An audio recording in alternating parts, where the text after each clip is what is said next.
We'll make it like that. So this is the literal textbook, like how they teach Wyckoff. Okay. So you have your buying climax, your automatic reaction, your secondary test in phase B, your up thrust, your UTAD, and then you have your sign of weakness, which takes out all of the resistance, and your LPS goes right up, not resistance, excuse me. It takes out all of the support, and then your LPS comes up and pokes above what was support and gets rejected. Now it is resistance, and then you go down. Okay, so this is literally textbook on like how they actually teach it, right? And then same thing on your buying climax, that is your resistance, your UTAD pokes above the resistance, and then you get rejected off of it. All right, so let's look at like what's actually happening with Bitcoin, right? You have your buying climax, your automatic reaction, your secondary test in phase B, and your UTAD. This is all resistance.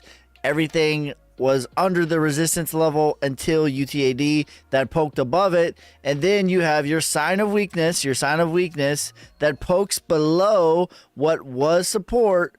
And now the LPS comes up, tests what was support as resistance, and it seems to be getting rejected. This is about as clean as it gets, and this would play into the thesis of $35,000 Bitcoin, because after this comes your phase E, which is your markdown. We would essentially just be back testing the prior range. This is what I think is going to happen for Bitcoin.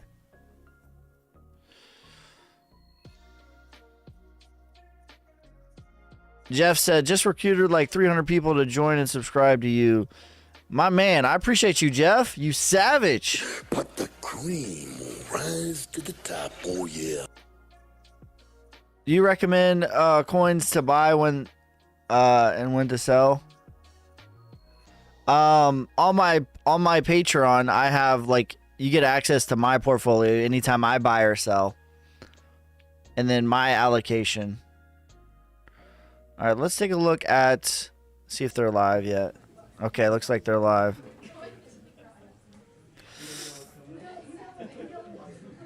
It doesn't look like they're saying anything yet, so we'll keep it right here. Are you going to play Powell's speech? Yes, I am. We're just waiting for him to come up.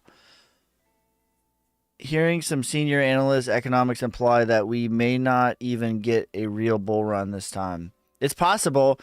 There is a scenario where that plays out. I don't really foresee that, but there is a scenario where that is possible. Nothing is like, oh, this is what exactly is going to happen every single time. Realistically, you want to paint a picture of what is the most likely outcome and what would cause this likely outcome. That's essentially what I do.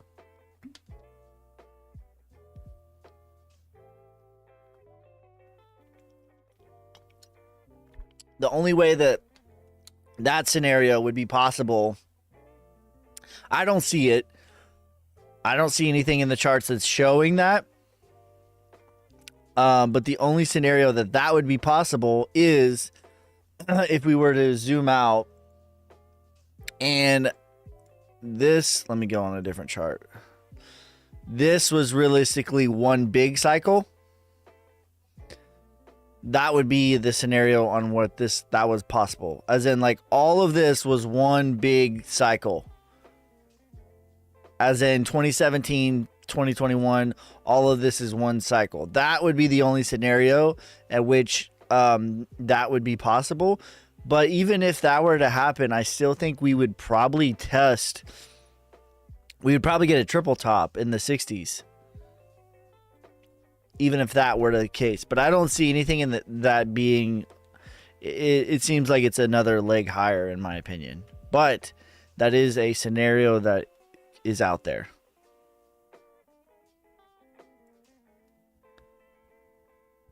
All right, so we're just waiting for Jay Powell to come up, and then we'll be quiet once that happens. You got to grow your hair longer to get it to not, bro. Yeah, no, I'm going to keep growing it. I'm going to grow it for I'm just not gonna cut it for, I don't know, like 5 years maybe. Same thing for my beard. We're growing the beard out. This is like, I think we're 2 weeks deep maybe. Yeah, this is 2 weeks on the beard, and we've been growing the hair for a couple months, but we're gonna keep growing it. Well, more than a couple months. I don't know how long it's been.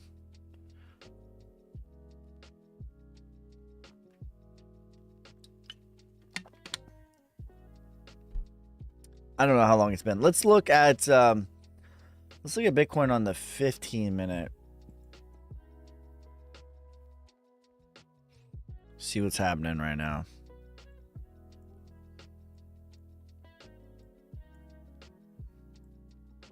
Seems like we're getting a pretty big sell-off here.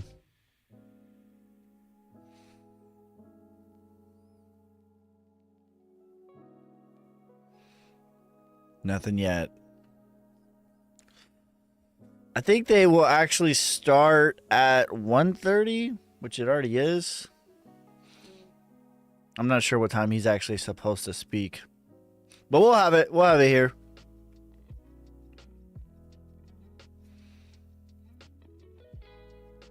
But yeah, right now for Bitcoin though, I just think we're going to backtest the prior range, which is a normal and it's a healthy move. And I think it's a good time to just keep accumulating realistically. This now, once we get our clean backtest, once Bitcoin gets to 35K, now for me is the time where I'm going to start to really diversify my portfolio, and I'll really start to add positions. All right, I'm just still looking for him. He's talking. I don't think he is, bro. Oh, I'm behind.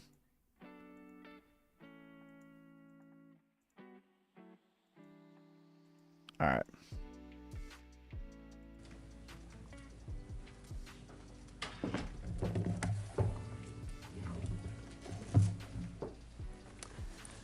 Good afternoon. My colleagues and I remain squarely focused on our dual mandate to promote maximum employment and stable prices for the American people. The economy has made good progress toward our dual mandate objectives. Inflation has eased from its highs without a significant increase in unemployment. That's very good news. But inflation is still too high, ongoing progress in bringing it down is not assured, and the path forward is uncertain. I want to assure the American people that we are fully committed to returning inflation to our 2% goal. Restoring price stability is essential to achieve a sustained period of strong labor market conditions that benefit all. Today, the FOMC decided to leave our policy interest rate unchanged and to continue to reduce our securities holdings. Over the past 2 years, we have significantly tightened the stance of monetary policy. Our strong actions have moved our policy rate well into restrictive territory, and we've been seeing the effects on economic activity and inflation. As labor market tightness has eased and progress on inflation has continued, the risks to achieving our employment and inflation goals are moving into better balance. I will have more to say about monetary policy after briefly reviewing economic developments. Recent indicators suggest that economic activity has been expanding at a solid pace. GDP growth in the fourth quarter of last year came in at 3.3%. For 2023 as a whole, GDP expanded at 3.1%, bolstered by strong consumer demand as well as improving supply conditions. Activity in the housing sector was subdued over the past year, largely reflecting high mortgage rates. High interest rates also appear to have been weighing on business fixed investment. The labor market remains tight, but supply and demand conditions continue to come into better balance. Over the past 3 months, payroll job gains averaged 165,000 jobs per month, a pace that is well below that seen a year ago, but still strong. The unemployment rate remains low at 3.7%. Strong job creation has been accompanied by an increase in the supply of workers. The labor force participation rate has moved up on balance over the past year, particularly for individuals aged 25 to 54 years, and immigration has returned to pre-pandemic levels. Nominal wage growth has been easing, and job vacancies have declined. Although the jobs to workers gap has narrowed, labor demand still exceeds the supply of available workers. Inflation has eased notably over the past year, but remains above our longer run goal of 2%. Total PCE prices rose 2.6% over the 12 months ending in December. Excluding the volatile food and energy categories, core PCE prices rose 2.9%. The lower inflation readings over the second half of last year are welcome, but we will need to see continuing evidence to build confidence that inflation is moving down sustainably toward our goal. Longer-term inflation expectations appear to remain well anchored, as reflected in a broad range of surveys of households, businesses, and forecasters, as well as measures from financial markets. The Fed's monetary policy actions are guided by our mandate to promote maximum employment and stable prices for the American people. My colleagues and I are acutely aware that high inflation imposes significant hardship as it erodes purchasing power, especially for those least able to meet the higher costs of essentials like food, housing, and transportation. We're highly attentive to the risks that high inflation poses to both sides of our mandate, and we're strongly committed to returning inflation to our 2% objective. Over the past 2 years, we have raised our policy rate by 5.25 percentage points, and we've decreased our securities holdings by more than $1.3 trillion. Our restrictive stance of monetary policy is putting downward pressure on economic activity and inflation. The committee decided at today's meeting to maintain the target range for the federal funds rate at 5.25 to 5.5%, and to continue the process of significantly reducing our securities holdings.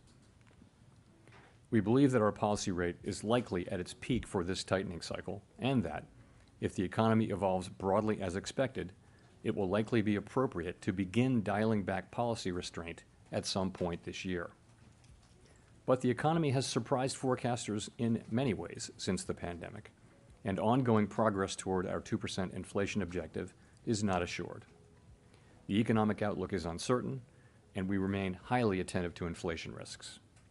We are prepared to maintain the current target range for the federal funds rate for longer, if appropriate. As labor market tightness has eased and progress on inflation has continued, the risks to achieving our employment and inflation goals are moving into better balance.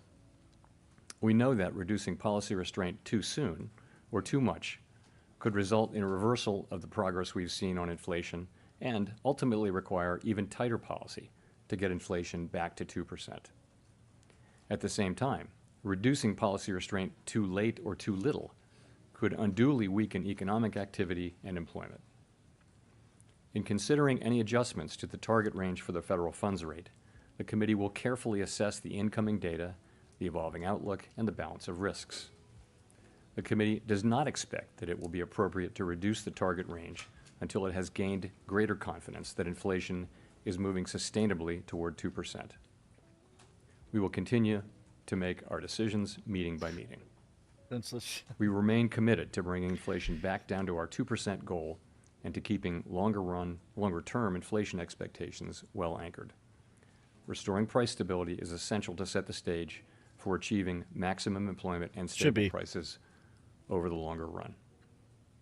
To conclude, we understand that our actions affect communities, families, and businesses across the country. Everything we do is in service to our public mission.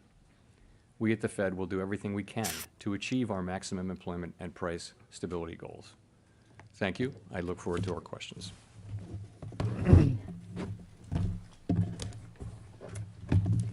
Gina Smilik from the New York Times. Thanks for taking our questions.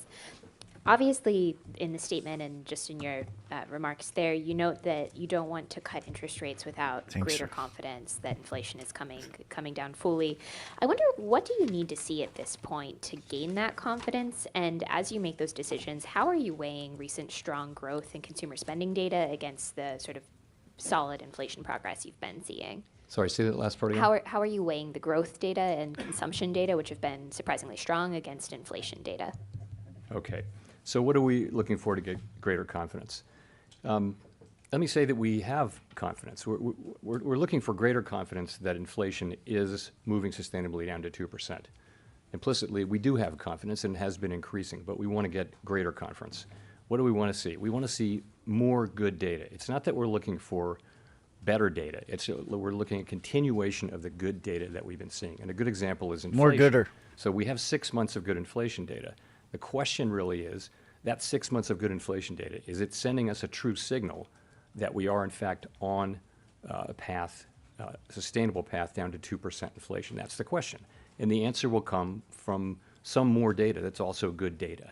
It's not that the 6 month data isn't low enough. It is. It's just a question of, can we take that with confidence that we're moving sustainably down to 2%?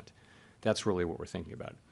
In terms of growth, we've had strong growth. I mean, if you take a step back, we've had strong growth, very strong growth last year, going right into the fourth quarter. And yet we've had a very strong labor market, and we've had inflation coming down. So I think, whereas a year ago we were thinking that we needed to see some softening in economic activity, that hasn't been the case. So I think we look at stronger growth. We don't look at it as a problem. I think at this point we want to see strong growth. We want to see a strong labor market. We're not looking for a weaker labor market. We're looking for inflation to continue to come down as it has been coming down for the last 6 months. And I'm sorry if I could just follow up very quickly.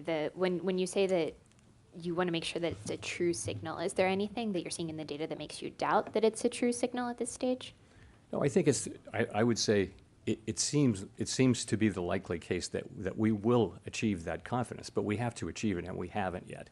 And so, I mean, it's a good story. We have 6 months of good inflation, but you can, and you know this, you can look behind those numbers and you can see that a lot of it's been coming from goods 7x inflation, each, for example, and goods inflation running significantly negative. It's a reasonable assumption that over time, goods inflation will flatten out, probably approximate zero. That would mean the services sectors would have to contribute more. So, in other words, what we care about is the aggregate number, not so much the composition, but we just need to see more. That's where we are as a committee. We need to see more evidence that sort of confirms what we think we're seeing and that tells us that we are gives us confidence that we're on a path to a sustainable path down to 2% inflation. More gooder. Nick Timmeros of the Wall Street Journal. Chair Powell, it seems to me you raised rates rapidly over the last 2 years for two reasons. One was the risk of a wage price spiral. Two, there were risks of inflation expectations becoming unanchored. This morning's ECI report for the fourth quarter shows private sector payroll growth running at a sub 4% pace. Inflation expectations are very close to where they were before the inflation emergency of the last 3 years. And given that you appear to have substantially cut off these two tail risks, and that you've judged here today current policy is well into restrictive territory, what good reason is there to keep policy rates above 5%? Are you really going to learn more waiting 6 weeks versus 3 months from now that you have avoided those two risks? So,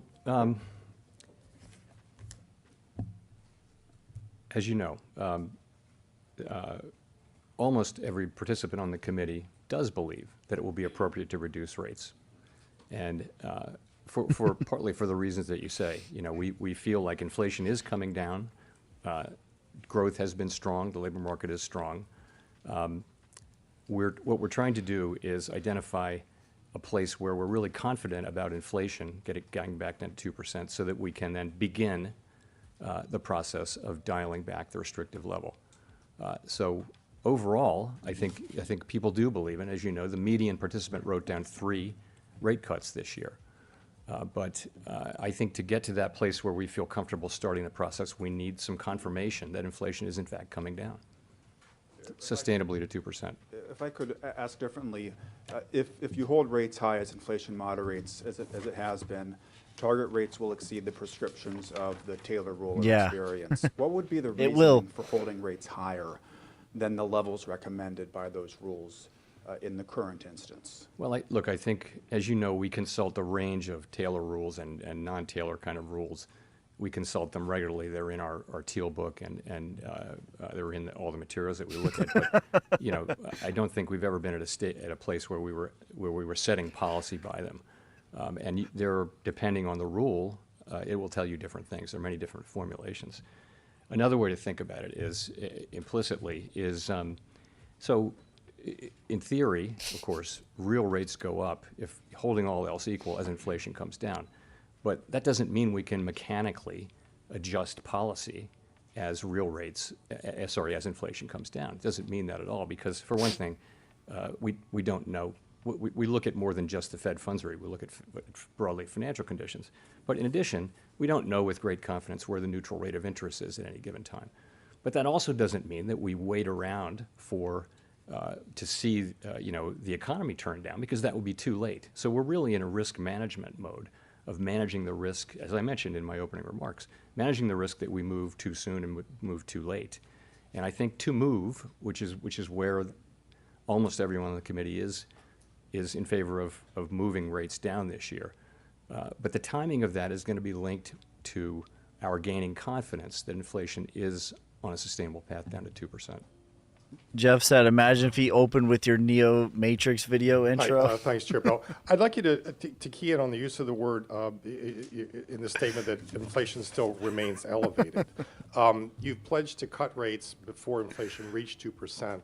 So that implies that there's some sort of intermediate step here on inflation, and that a cut would be consequent with a change in the statement language that inflation remains elevated. What's the step down from there? Yeah, I don't know that we've worked out the particular statement language and that kind of thing. I would just say, if you look at where 12-month inflation is, and it's still well above core is 2.9%, for example, 12 months, which is way down from where it was. Very, very positive development, very fast decline, and the case is likely that it will continue to come down. So that's where it is. But we're wanting to see more data.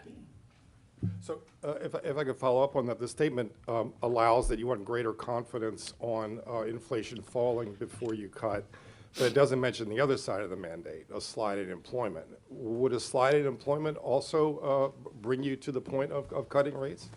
Yes. So let me say that we're not looking for that. It's not something we're looking for. But yes, if you think about, in the base case, the economy is performing well. The labor market remains strong. If we saw an unexpected weakening certainly in the labor market, that would certainly weigh on cutting sooner. Absolutely. And if we saw inflation being stickier or higher or those sorts of things would argue for moving later. In the base case, though, where the economy is healthy and we have ongoing growth, solid growth, we have a strong labor market, we have inflation coming down, that's what people are writing their SEP around. And in that case, what we're saying is, based on that, we think we can and should take advantage of that and be careful as we approach that question of when to begin to dial back restriction.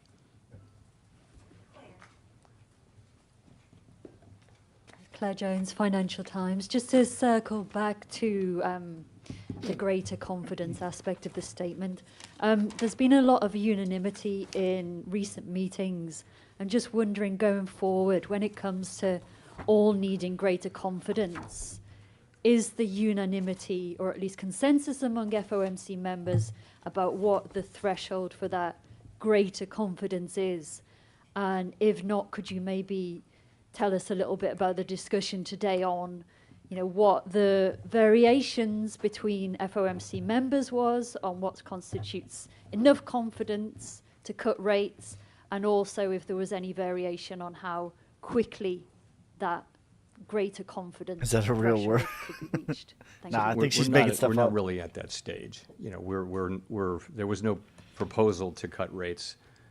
Some people did, talk about their view of the rate path. I would point you to the SEP as good evidence of where people are, although it is one cycle later. So, we're not at a place What do I of do with my really hands? working out those kinds of details because we weren't actively considering, moving the federal funds rate down. I will say there is a wide disparity, a healthy disparity of views, and you see that in public statements, in the minutes, and the transcripts when they're released every 5 years. So we Shake do and have a bake, healthy set of differences, and I think that's actually essential for making good policy. We're also able to reach agreement generally because we listen to each other, we compromise, and even though not everybody loves what we do, they're able to, for the most part, able to join in. And to me, that's a well-functioning public institution. Useless, this guy. Hi, Mr. Chair Powell, Rachel Siegel from the Washington Post. Thanks for Imagine. taking our questions. So over the past few years, there have been all these real-time indicators that helped us gain a sharper understanding of where the economy Imagine was. Biden steps on open table stage, data fist or bumps, office says, "Shake and attendance. bake, We talked about baby." vacancies in the past. And I'm wondering at the start of this year, what might be on that dashboard for you that's giving you the clearest picture of the economy, including on rents, if you could touch on that. Including, Rent costs. yeah. Just Well, so we're not, it's not the pandemic, so we can actually rely on more traditional forms. People are working, they're getting wages, and the economy is largely reopened and is The broadly Roomba. normalizing, as you see. So I wouldn't say we're looking at that sort of more innovative data as much. You point to rents, so of course we follow the components of inflation very carefully, which would be goods inflation. I talked about that a little bit. You mentioned housing inflation, so the question is, when will these lower market rents find their way into measured rents as measured in PCE inflation? And we think that's coming, and we know it's coming. It's just a question of when and how big it'll be. So, but that's in everyone's forecast, I would say.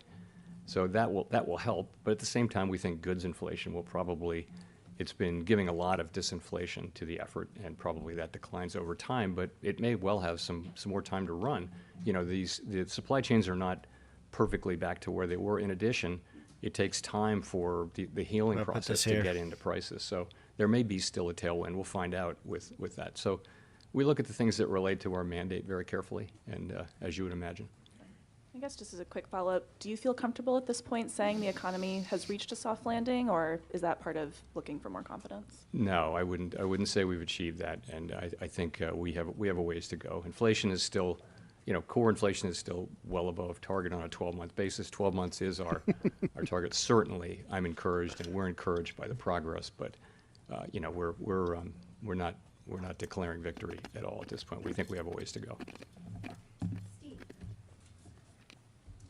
Thank you, Mr. Chairman. You've said that you would know the neutral rate by its works. So I'm wondering what you could tell me. How do you believe the neutral rate is working? We're telling you right now that growth is stronger.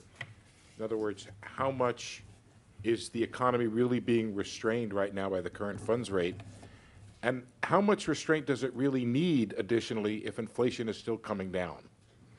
So I think you do see in the interest-sensitive parts of the economy, you do see, for example, housing, you see the effects, you do. Your second question, though, really, I think is important, and that is modern a lot of families. this has come through, a lot of the disinflationary process has come through the healing of supply chains and also of the labor market.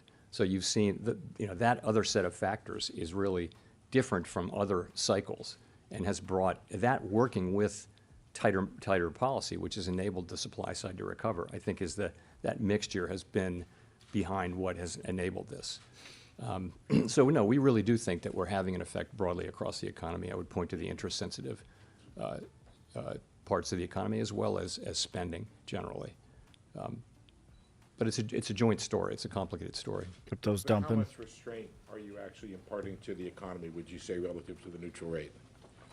So I think it's of course you know that it's not something you can identify with any precision, but a standard approach would be to take the nominal rate, Taylor breakdown. 5.3%, let's say, and subtract sort of a forward measure of inflation. If you do that, and there are many, many ways to calculate that neutral rate, but that's one I like to do. And you're going to get to something that is materially above mainstream estimates of neutrality, of the neutral rate. You will. But at the same time, you look at the economy and you say, this is an economy that grew 3.1% last year. And you say, what does that tell you about the neutral rate? What's happening, though, is the supply side has been recovering in the middle of this. So that won't go on forever. So a lot of the growth we're seeing it isn't just a tug of war between interest rates and demand. You're getting, more activity because of labor market healing and supply chains healing. So I think the question is, when that peters out, I think the restriction will show up probably more sharply.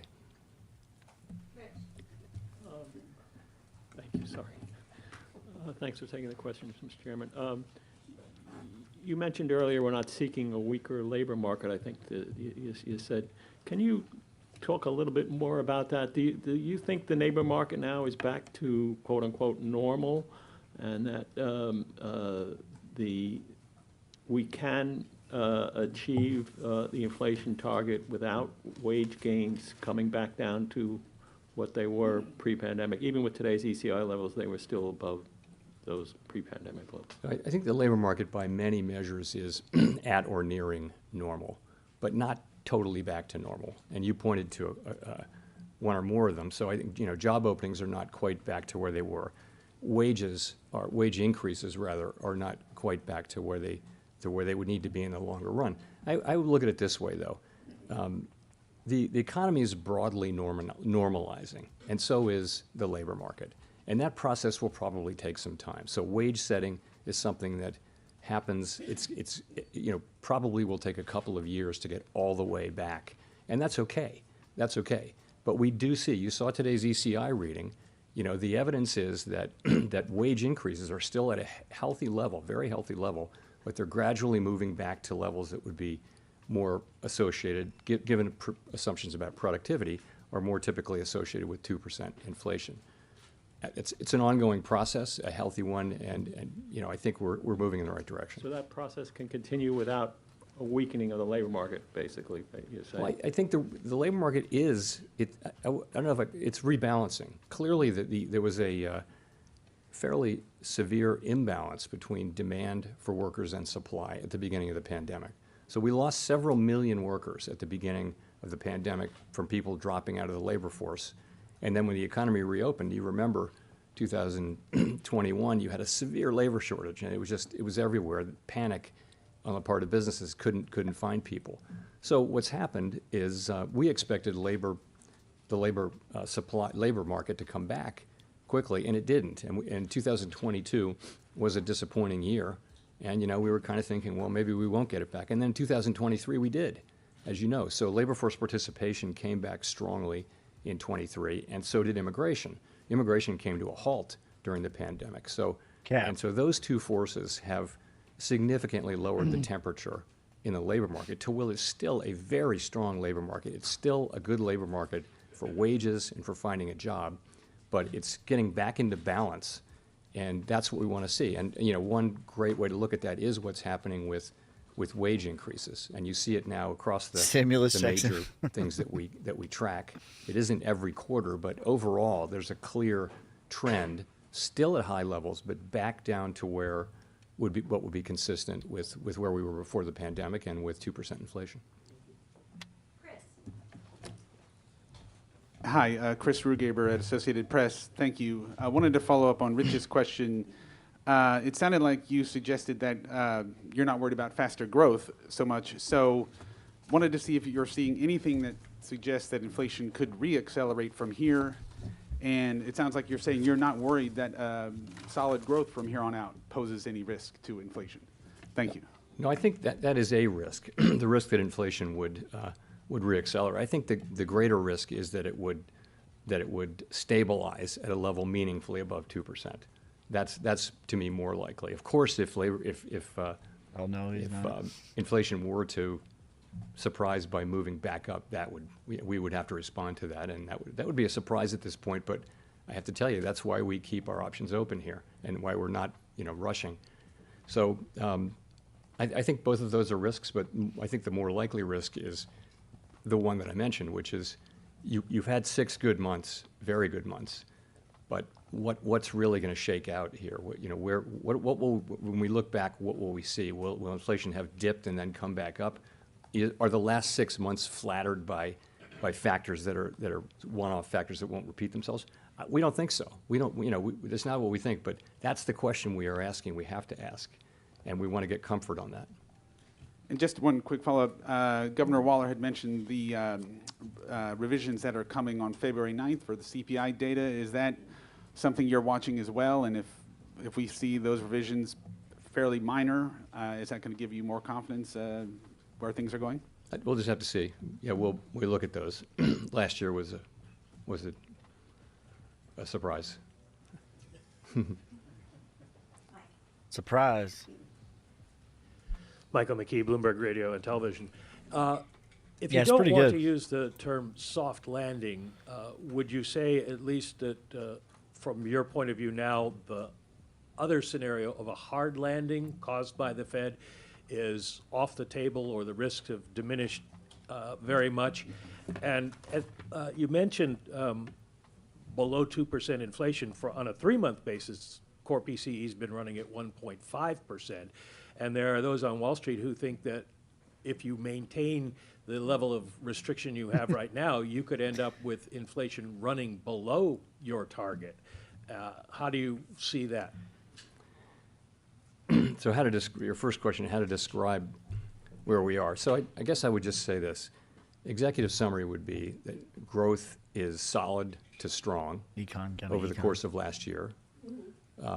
The labor market, 3.7% unemployment indicates that the labor market is strong. We've had just about 2 years now of unemployment under 4%. That hasn't happened in 50 years, so it's a good labor market. And we've seen inflation come down. We've talked about that. So we've got 6 months of good inflation data and an expectation that there's more to come. So this is a good situation. Let's be honest. This is a good economy. But what's the outlook? That's looking in the review. The outlook, we do expect growth to moderate. Of course, we have expected it for some time, and it hasn't happened. But we do expect that it will moderate as supply chain and labor market normalization runs its course. The labor market is rebalancing, as I mentioned. Job creation has slowed. The base of job growth has narrowed.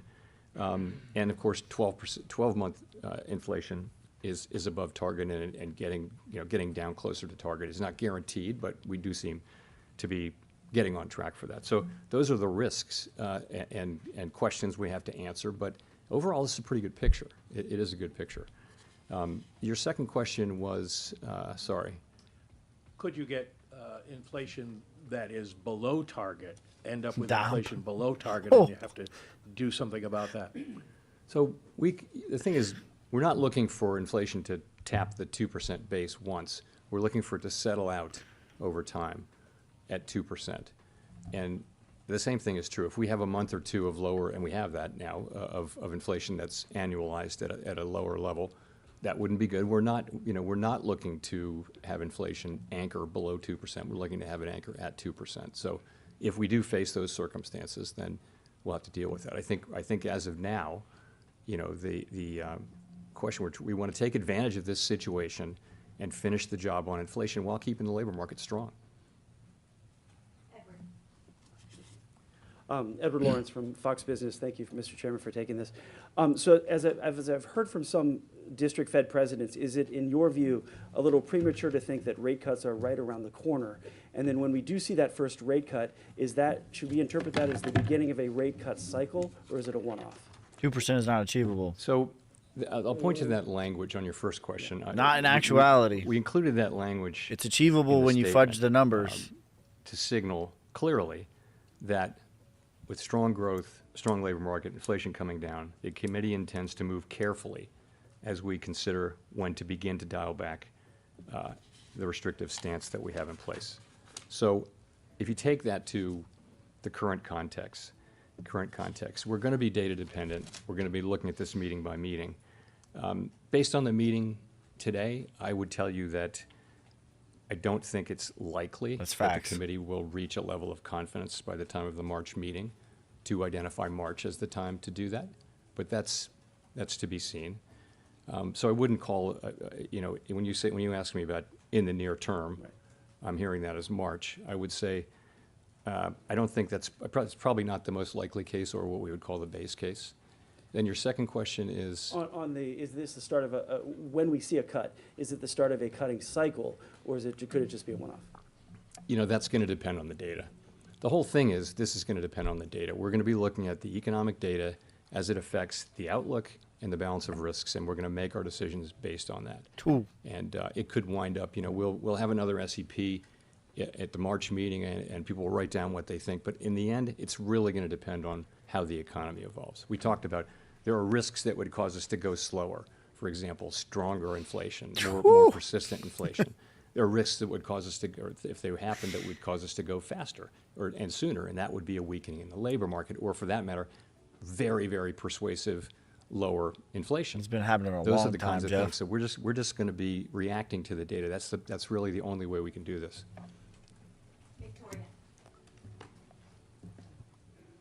Hi, Victoria Guido with Politico.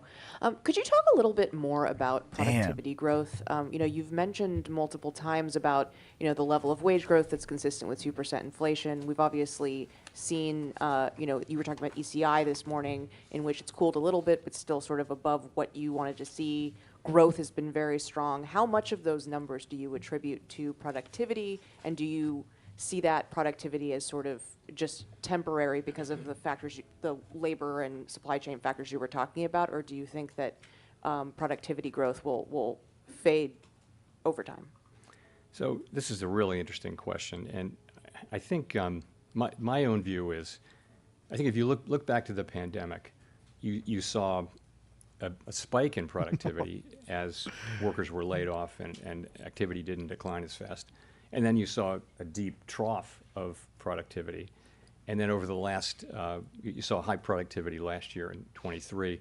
I think we're basically in the throes of getting through the pandemic economy. And the question will be, what is it that has changed? The productivity tends to be based on, fundamental aspects of our economy. Is there a case, will it be the case that we come out of this more productive, more on a sustained basis? Holy shit. I don't know. What would it take? It would take, people talk about AI, but my guess is that we may shake out and be back where we were, because I'm not sure I see work from home doesn't seem like it's a big productivity increaser. AI, artificial intelligence, generative may be, but probably not in the short run, probably maybe in the longer run. So I'm not seeing why it would, but right now I would say the productivity is kind of what falls out of the broader forces that are driving people in and out of the labor force and activity returning and supply chains getting fixed. Right, so would that be behind why we've seen such strong growth, but we've also seen inflation fall, that maybe there's just a higher level of productivity That's right one now? way to look at it, yeah. Would they fudge numbers? Dollar is strong. Hi, Chair Powell, Nancy Marshall. It's again, the Chair of strongest of Marketplace. all the- I want to ask a little bit more about housing. Of all the, I'm wondering, how closely are you watching nonsense rent and housing fiat. prices as you evaluate? It's the whether least and when smelly to cut poop. rates? And it seems like housing But it's prices down are not 97% since coming down 1971. I don't know as if you quickly can as count that expected. as strong. If your house was So down when we think about, 97%, you'd be pissed. Our statutory goals are maximum employment and price stability, and that's what we're targeting. We're not targeting housing price inflation, the cost of housing, or any of those things. Those are very important things for people's lives, but they're not, those are not the things we're targeting. We're also well aware that when we cut rates at the beginning of the pandemic, for example, the housing industry was helped more than any other industry. And when we raise rates, the housing industry can be hurt because it's a very interest-sensitive sector. On top of that, we have longer run problems with the availability of housing. We have a built-up set of cities, and people are moving further and further out. So there hasn't been enough housing built, and these are not things that we have any tools to address. But where it comes into play very specifically in our work is inflation, which is a combination. It's really rental inflation. You're taking owner's equivalent rent and then actual rent paid by tenants, and you're running that through the CPI calculation or the PCE calculation, the one we look at. And what that's telling you is that market rents are increasing at a much lower rate or even being flat, and that will show up in inflation over time. It has to, as long as that remains the case. So. And just real quick, what is your response to the letter that was sent to you by some members of Congress asking the Fed to lower interest rates to make housing more affordable? My response is what I started with, which is that our job, the job Congress has given us, is price stability and maximum employment. Price stability is absolutely essential for people's lives, most importantly not most importantly, mostly for people at the lower end of the income spectrum who are living at the edges, at the margins. And so for someone like that, high inflation in the necessities of life, right away you're in trouble. Whereas even middle class people have some scope to absorb higher costs. So we have to get, it's our job, it's what society has asked us to do, is to get inflation down. And the tools that we use to do it are interest rates. So that's how we think about that. Courtney Brown from Axios. Can you give us some insight into whether the committee discussed the possibility of slowing balance sheet runoff in the months ahead? Yes. So I would start by saying that balance sheet runoff so far has gone very well. And as the process has continued, we're getting to that time where questions are beginning to come into greater focus about the pace of runoff and all that. So at this meeting, we did have some discussion of the balance sheet, and we're planning to begin in-depth discussions of balance sheet issues at our next meeting in March. So those questions are all coming into scope now, and we're focusing on them. But we're at the beginning of that process, I would say. Quick follow-up, is it the case that the Fed would decide to lower rates and make adjustments to the balance sheet runoff in tandem? Yes, we do. We see those as independent tools, and so they don't.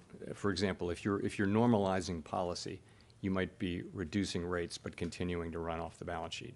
In both cases, that's normalization. But from a strict monetary policy standpoint, you could say we're loosening and one with tightening. So that could happen. It's not something we're planning or thinking about, but right now we're thinking about getting to a place where we're going to see the balance sheet runoff to continue. We're watching it carefully, and as I said, we'll be looking into that as a committee starting in March. Thanks. Simon Urbanovich with The Economist. Thank you, Chair Powell. You've mentioned 6 good months of inflation data, but that not being enough to build up confidence. Based on your previous response that your base case is you probably wouldn't start easing yet in March, the implication is that 8 good months might not be enough either. Roughly how many months do you think you might need of good inflation data to be confident? Yeah, I'm not in a position to put a number on it. I'm just going to say.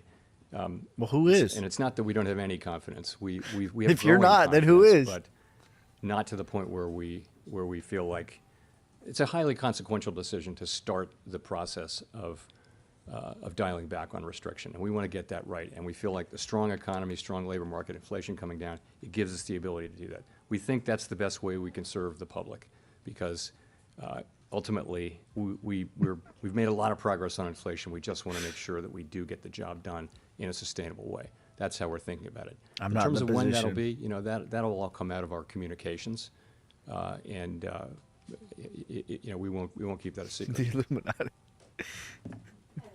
It's no clue what he's doing. Hi, Chair Powell. Evan Reiser with M&I Market News. Can you explain a little bit more on what you're considering when tapering QT? Do you need to see the overnight reverse repo facility all the way down to 0, or is it something that you can start with a couple $100 billion there? Not a decision that we've made, but I wouldn't think we wouldn't be taking a position that it's got to go to 0. I mean, if it were to stabilize at a different level, but that's not a decision that we've made. That's what we'll be talking about at the March meeting. A whole range of issues will be briefed up, and the committee will get into all of the issues that will be arising over the course of the next, let's say, year or so. Probably later this evening, Dan. Thanks, Greg Robb from Market Watch. Chair Powell, I want to change gears a little bit. In the presidential primary campaign that's been going on for the last 9 months or so, your name has come up often, and many Republican candidates had said that they probably wouldn't want to give you a 3rd term. So I wanted to give you a chance to talk about that. Do you want another term? You've had on the Fed. What's your stance on that? I don't have a stance on that. It's not something I'm focused on. Focused on doing our jobs. This year is going to be a highly consequential year for the Fed and for monetary policy, and we're all of us very buckled down, focused on doing our jobs.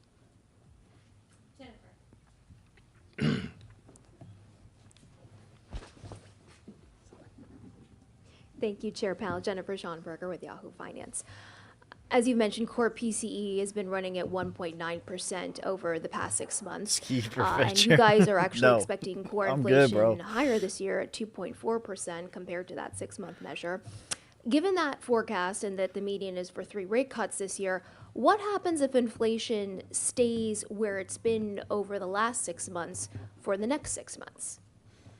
So we'll update our inflation forecasts at the next meeting. You referred to the December meeting. That's 3 months old, so it might be lower now given the data we've gotten.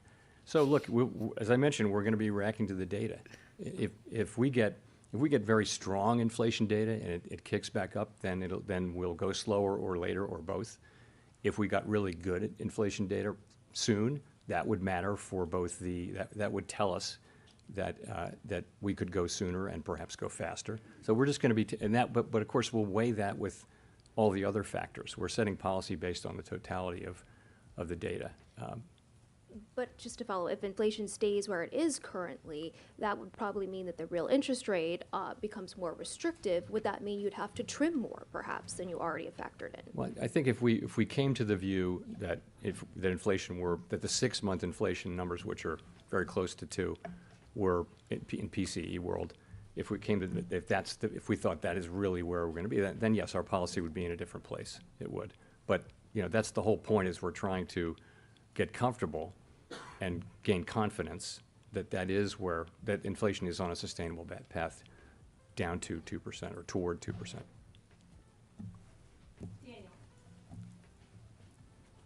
You just see me with my monkey Chair suit Powell, as Daniel Davis, federal Agence France chairman. Presse. Welcome just wondering back if I could to the get your, Matrix. Comment on the recent consumer confidence data. It seems to suggest that consumers are sort of moving towards a much more optimistic view of the economy. I just wonder, is it fair to say that they're moving towards where the Fed appears to have been in recent months? And do you think that inflation and falling inflation perhaps has played a role in that? And what challenges do you see going forward? Thank you. Yeah, so it's been interesting that confidence surveys have been weak at a time when unemployment has been low, very low, historically low for a couple of years. But nonetheless, that's been the case. And we've asked ourselves why that is. And one obvious answer, we don't pretend to have perfect wisdom on this, but one obvious answer is that the price level is high. So prices went up much more than 2% per year for a couple of years, and people are going to the store and they're paying much more for the basics of life than they were 2 years ago, 3 years ago, and they're not happy about it. And it's fine that inflation's coming down, but the prices they're paying are still high. So that is what that has to be some part of why people are unhappy, and they're right to be unhappy. This is why we need to keep price stability. It's why we need to do our jobs, is so that people don't have to deal with things like this. In terms of you're right. In recent surveys, you've seen a couple of significant increases in consumer confidence or happiness with the economy. I guess that's a good thing. That can support spending, can support economic activity. There's some evidence of that. But you're right, it is a fact that we have seen a meaningful increase. I think levels of confidence are still maybe not as high as they've been at various times, but they certainly have come up.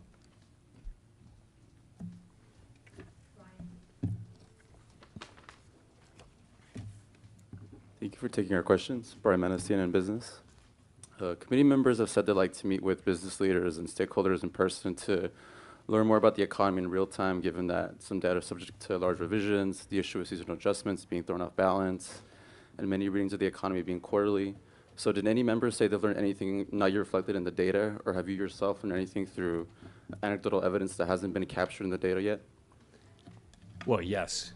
I'm a big believer that yes. So we do meet with outside groups who come from all different parts of the economy, and I always feel like I spent most of my life in the private sector looking at companies, individual management teams, and then building out from that. And so starting with GDP data and working into what's actually affecting people's lives is challenging. It's very hard. So I really like anecdotal data. In addition, as you know, the 12 reserve banks have really the best network of anyone.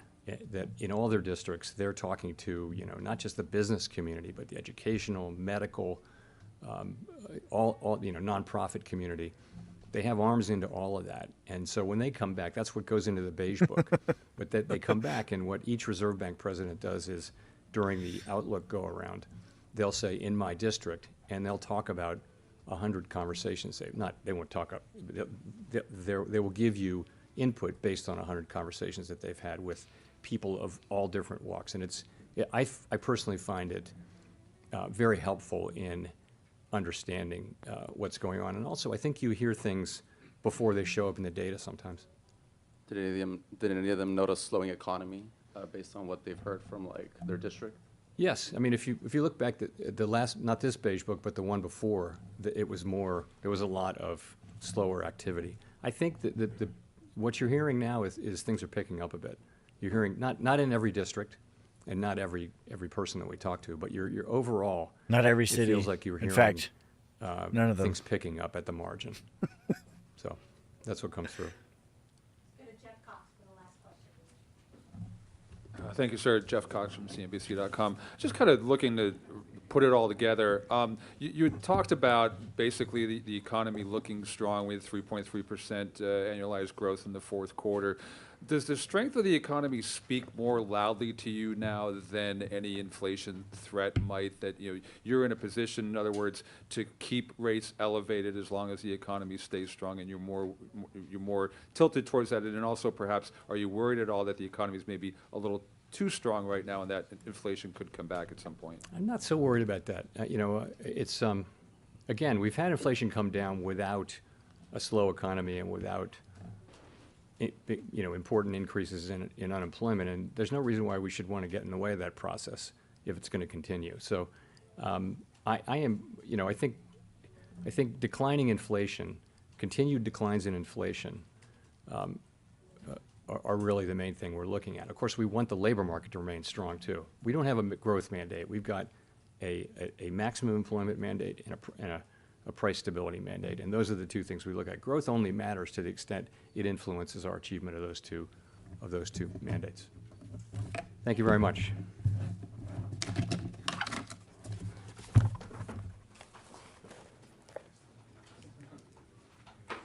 All right.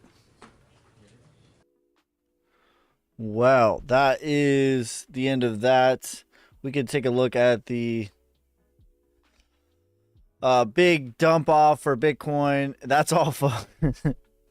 Yeah, that was a pretty big sell off during all of that. But ultimately, it sort of held range here. We have to get through all of this to really continue. But I mean, from the time the meeting started, I think Bitcoin fell 2.28%. Like that is not nothing. That is definitely something.